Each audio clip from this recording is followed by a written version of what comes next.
प्यारे बच्चों, according to question a is equal to b plus c, therefore when आप लिखिएगा when a equal to b plus c was, a का जितना काम है b plus c का काम उतना ही है।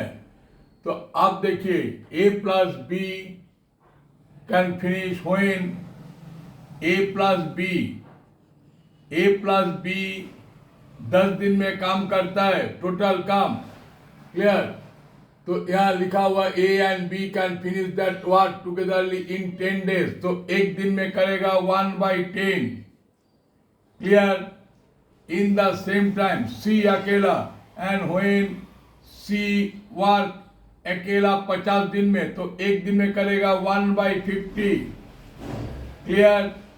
Therefore A plus B plus C equal to हम लिख सकते हैं 1/10 plus 1/50। I can write like this. So automatically देखिए कितना हो गया आपका A plus B plus C जो लिखे हैं, इसको यदि आप हम A को B प्लस C लिखे, A को B प्लस C हम लिख सकते हैं, प्लस B प्लस C हम लिख सकते हैं, इक्वल टू क्या लिख सकते हैं यहाँ पर, दैट इज 10 और 50 का एलसीएम कितना होगा, 50। क्लियर? सो इधर 5 इधर 1, तो हम लिख सकते हैं 6/50। क्लियर? तो आप यहां देखिए 2b plus c equal to 6/50। Clear हुआ? Therefore B plus C can finish that work in 6/100 days. And now asking is B asking, तो यहाँ से C माइनस कर देते हैं।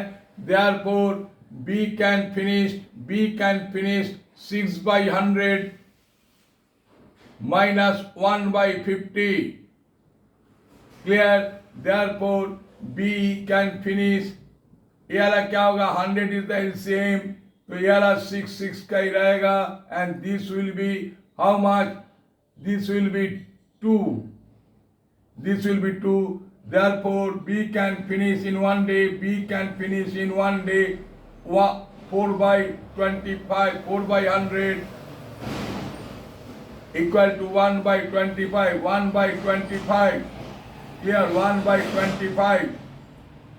तो आंसर में लिखिएगा therefore B can finish that work in 25 days. This is your answer. Clear? प्यारे बच्चों, आपको जैसा मैथ दिया है, आप बैंक एलआईसी में बैठ रहे हैं, तो ट्रिक ही आपको सीखना ही होगा। Thank you very much for watching this video.